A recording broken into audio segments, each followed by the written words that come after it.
welcome back to the channel.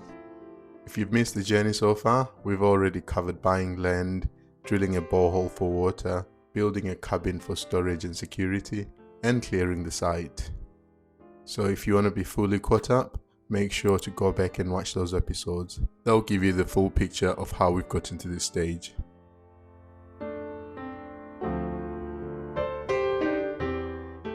In Zimbabwe, especially in lower density areas in cities like Harare, Bulawayo, Gweru and so on, staff quarters just isn't an extra optional, they're almost standard.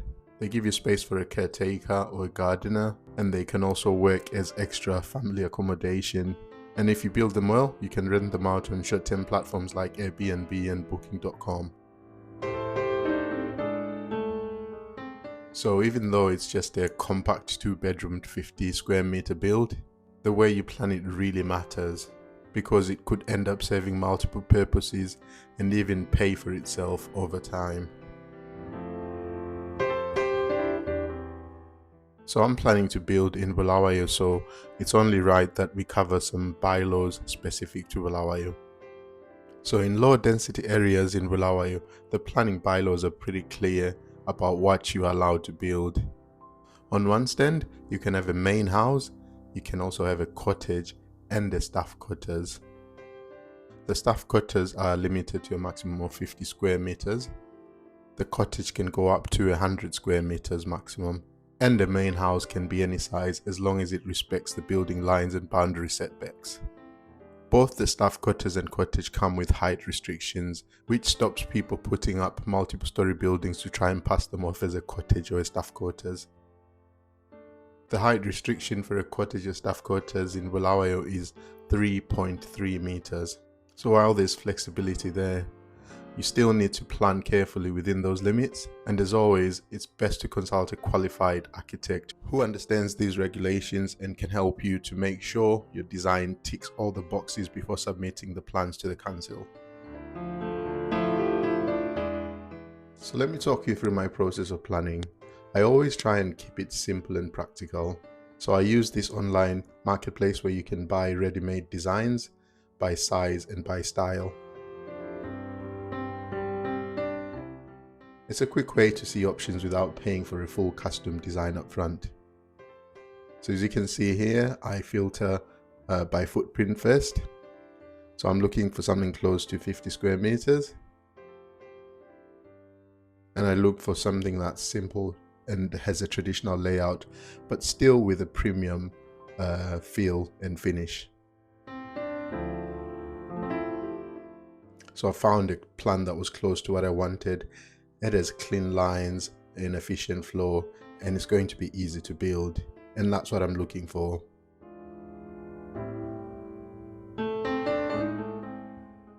The key for me here was that I could flip and tweak it to meet the Bulawayo City Council requirements for staff quarters in both size and use, and that it's economic enough to build but still delivers a quality and luxurious feel. Even with an online plan, I still engaged a local architect.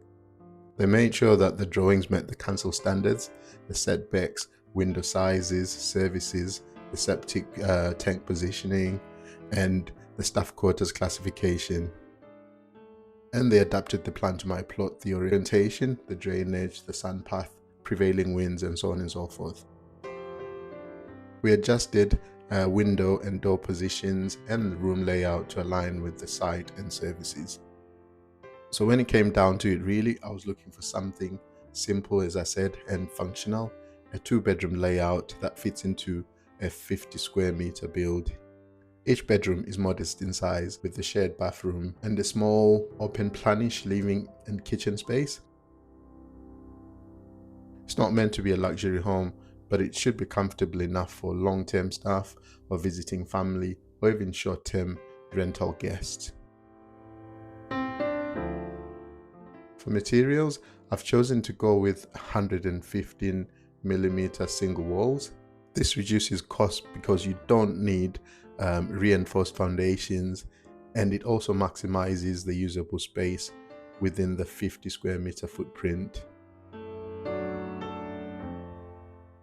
I'm also going to be skipping a tiled roof. Tiles would require a 230mm wall with reinforced foundation, which pushes up the budget. Instead, I'm going for a simple gable roof using a beam and rafters, which is much more affordable than full trusses. On top of that, I'll be using Chromadeck IBR roofing tiles in a frosted grey finish. They are cheaper and, in my opinion, much more durable than concrete tiles. And if you get the pitch of your gable right and use quality flashing, they can give the building a really clean, expensive looking finish. To me, it's a balance of affordability and quality. So placement on the plot is also important. Staff quarters are usually tucked towards the back or the side of the property away from the main house, but still close enough to services like water, septic and electricity. As you can see in the planned layout, the staff quarters is going to be towards the back of the building, right next to the cottage. I'm planning to build an entertainment area which will have a swimming pool, a gazebo and barbecue space. That's going to be shared by all the buildings. Now let's talk about the money side of things. A 50 square meter staff quarters is smaller than the main house, but it still takes a fair amount of material and labor to get right. In Bulawayo right now, and I guess it'll be almost the same all across Zimbabwe, you're probably looking at around $8,000 to $12,000 to put up a decent 2-bedroom staff quarters of this size, depending on the standard of finish and whether you choose to go basic or slightly upmarket.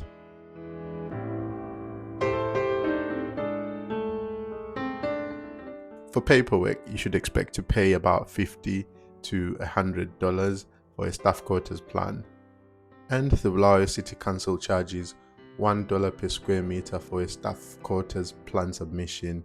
So for 50 square meters, that's $50. Obviously VAT and other fees may apply.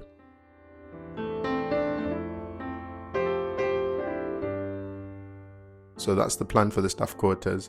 A compact 2-bedroom 50 square meter build that's affordable, functional and fully within Bulawayo's bylaws. It's the first step into putting up a permanent building on the plot, and it sets the tone for everything that comes after.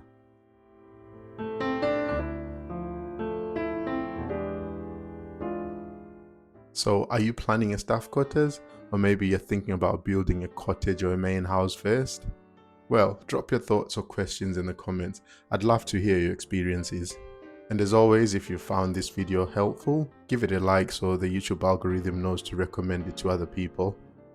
And if you're following this journey of building a home in Zimbabwe from abroad, just make sure to subscribe so you don't miss the next episode. That's all I've got this time, so catch you in the next one. Peace.